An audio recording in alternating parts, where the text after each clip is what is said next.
Harjan, thanks very much indeed for talking to me today. Thanks, Taimur. Great to be here. As you know, our agenda here is to consider the broad question of how can we unlock the economic potential and power of smallholder farmers in Asia, and what are the obstacles to doing that.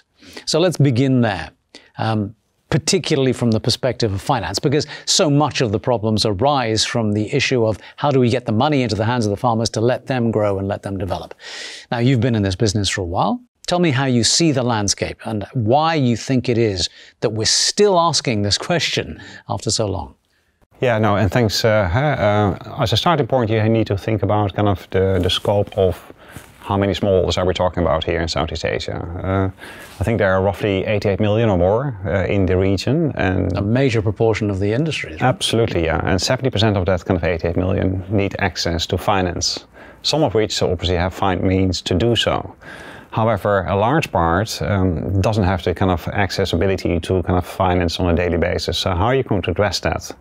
I think from where I'm sitting from a financial point of view is getting access and creating scale. You know, you're not going to reach out to individual smallholder farmers themselves because that's simply almost impossible, you know, to go out in the woods and try to find the smallholder farmer itself. So when you say impossible, you mean impossible for an organization of your size? Yes. Because that last mile, that contact is absolutely essential. It totally is essential, but you need to find ways to kind of get through that scalability aspect. So by doing that, there are ways to do that. When you think about kind of smallholder aggregators, and what I mean by that is cooperatives, for example, smallholder cooperative memberships of 150, 250 smallholder farmers.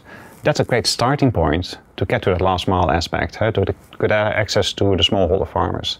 Retail input providers, for example, is another element to allow you access to the smallholder farmer. So by pooling or accessing that kind of, how do you say that, the aggregator, the smallholder aggregator, that's, I think, a valuable starting point to get you access to the smallholder.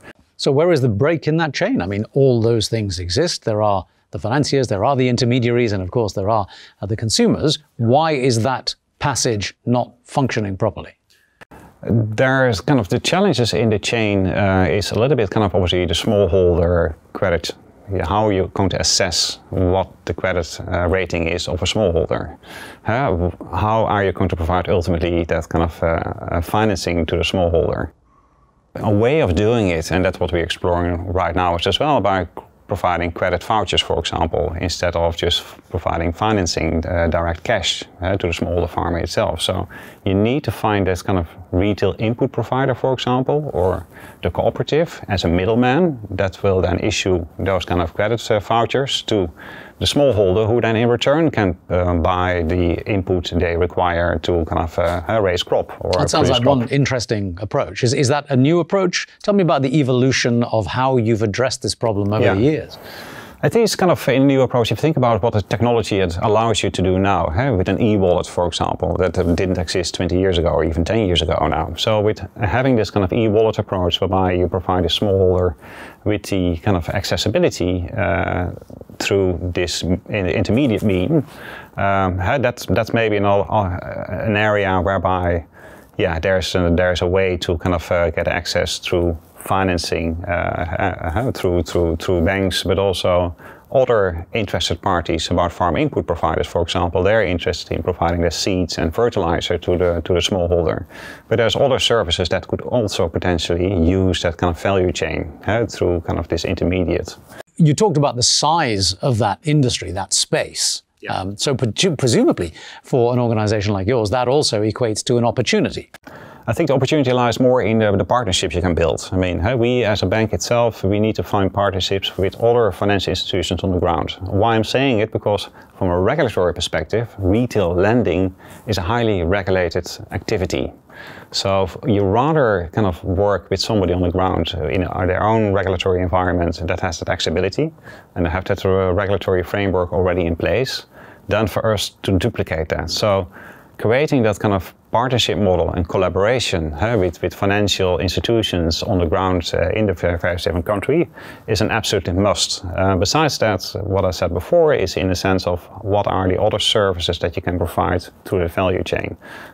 Think about kind of crop insurance, for example, or educational services. There is definitely multiple areas you can think about how you can channel services to the smallholder farmer in the end of the day.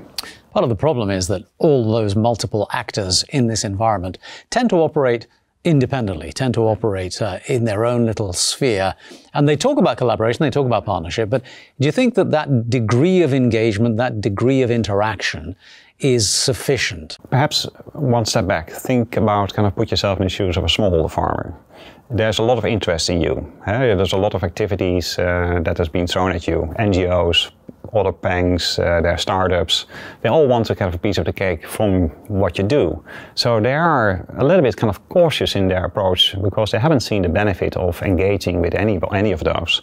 So if you put yourself in the shoes of a smallholder farmer, you are very much dependent on the crop you're going to raise or you're going to produce. So if it fails, you don't have any income.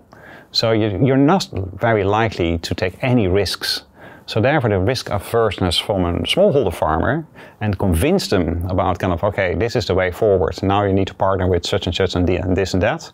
That requires a lot of buy-in and trust from a smallholder farmer to do that. And that's what I'm saying. It's very important to work with trustworthy stakeholders in that process, whether it be kind of retail input providers, but also, for example, the cooperatives or other aggregators that have that accessibility to smallholder farmers.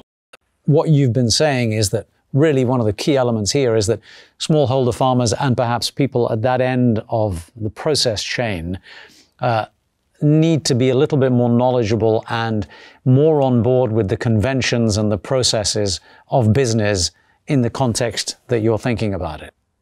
Which is the more important element in this? Is it the farmer that's resisting taking the money, or is it the lender that's resisting giving the money? I think it's a bit of both. I mean, ultimately you need to educate and get the farmer on board, and they need to be convinced about kind of the change that you deliver will ultimately result in their livelihood well-being, an improvement at least. And also the accessibility to credit, the affordability to that, how you can achieve that. From a financier's point of view, what is it that we can deliver and how we can deliver that last mile approach with the credit worthiness of the smallholder farmer. That's ultimately what I said earlier about kind of credit vouchers, for example, is a different way kind of to make the assessments because you don't provide financing themselves, for example, because that could potentially be misused in terms of how they're going to deploy that cash. So there's that credit voucher aspect, the e-wallet aspect, which makes it easier from a financial point of view to get at last to get the buy-in of the smallholder farmer. So an e-wallet's a great idea, but how do you get an e-wallet into the hands of a farmer with a feature phone? How do you get even the understanding of an e-wallet into the minds of smallholder farmers? Yeah, I think ultimately it's pretty straightforward. If you draw it on a board, for example, it is providing a credit voucher. Yeah, there's in the e-wallet, it belongs to you. The e-wallet is being governed or owned by or looked after by the smallholder aggregator. You have more credit as a smallholder farmer, so you can buy your farm inputs from the cooperative or from the farm input retailer. And then you grow your crop and you ultimately sell it and you pay off the credit back to the cooperative, and the additional cash you can do and whatever you want to do with it. So it's not that difficult in essence what we're looking to do here. It's more kind of making sure that, again, there's the connectivity between, on the one hand, the aggregator and the other hand, the smallholder farmer community. Because the aggregator, they have 150 to 250 or thereabouts clients or members. So they're relatively small, large covering. So how you make sure that the aggregator is making, pooling all that kind of financing, if you will, from an e-wallet perspective, and that the smallholder farmer sees the benefit. Okay, if I deal with this aggregator, I get better crop, better value, better livelihood. So I will continue to build on that relationship with the aggregator. I mean, GrowAsia has its own particular approach to creating value chain partnerships, and there are multiple other intermediary sessions out there. So whose responsibility is it ultimately to be able to pull all this stuff together and break down those silo barriers? We are set out to do is also finding farm input providers and financiers and local parties in terms of providing that local access to kind of smallholders. As I said before, from a regulatory point of view, there's a real challenge from where we are, from the bank's perspective. So you need to team up with local players that has that local insight and accessibility and also the regulatory approvals in place to be able to provide that retail funding, if you will. But the real challenge that we have is making it happen, is that last mile activity. Yeah, I think the digital tools, development of digital tools and also testing it out with proof of concept, minimal viable product, go into the fields and to understand really truly what a smallholder farmer requires ultimately. That is absolutely crucial to have that understanding first and foremost. When we talk about unlocking this economic power, we're also, to a large extent, increasingly these days, talking about responsible behavior, responsible financing, responsible crop and agricultural practice. Rabobank has been actually one of the leading banks in thinking about sustainability as part of their business model. Yeah. Tell me how these two things combine. How are these playing together now? Yeah, banking for food, Rabobank in the DNA. We are a food and ag bank. We have done it already for more than 100 years, 125 years. We are a cooperative, so it is very much in our nature to think about kind of how to sustainable food and food transition. That is clearly also now what we're looking to see what happens in the future with the 9 billion of people that are obviously on the planet in a few years from now. How we can make sure that everybody has an access to sustainable food. That transition of food transition, that is a crucial part. Also kind of knowing what's happening with the climate change, how we can make sure that there is definitely a sustainable program there that allows us to grow crop in a more sustainable way. And we can only do that with companies that are obviously equally minded in terms of achieving that same goal. So your lending is conditional upon various elements of this agenda? Absolutely, yeah, definitely. I mean, we're looking into kind of obviously our portfolio emissions. We signed up for the Net Zero Banking Alliance. We certainly kind of looking to see how we can further optimize our portfolio to reduce emissions over time. What can governments do, or even regional organizations like ASEAN, which is active in this place, what can they do to perhaps make this space more comfortable for you, perhaps motivate you to do more? I think creating more the stimulus as well and allowing that penetration to smallholder farmers. Again, the smallholder aggregator. What is there? What can we do together? And they do a lot already. Don't get me wrong. It's not that they have been blocking our way at all. No, it's more kind of making sure that the alignment is there and the access to smallholder farmers, also through kind of the bigger companies that are out there as well, that have their own smaller community on their kind of plantations, for example. How we can, through their means, utilize that access, get that accessibility. I don't think it's we falling short on funding. It's more kind of finding a way how you deploy it in the end of the day. What would a perfect market look like from your perspective? If we had the situation and the capacity to just will into being a system that really would work, from all your experience, what would that look like? In an ideal scenario, what we would like you to see is smallholder farmers as a start see the benefit of engaging with the agricultural value chain. You know, their reservation is a large part to do with the fact that they are not very thinking about trustworthiness of the industry and looking around, how do I feel kind of using this? So I think it starts with the smallholder farmer's ability to kind of make sure that they feel comfortable with creating this additional crop, value of crop,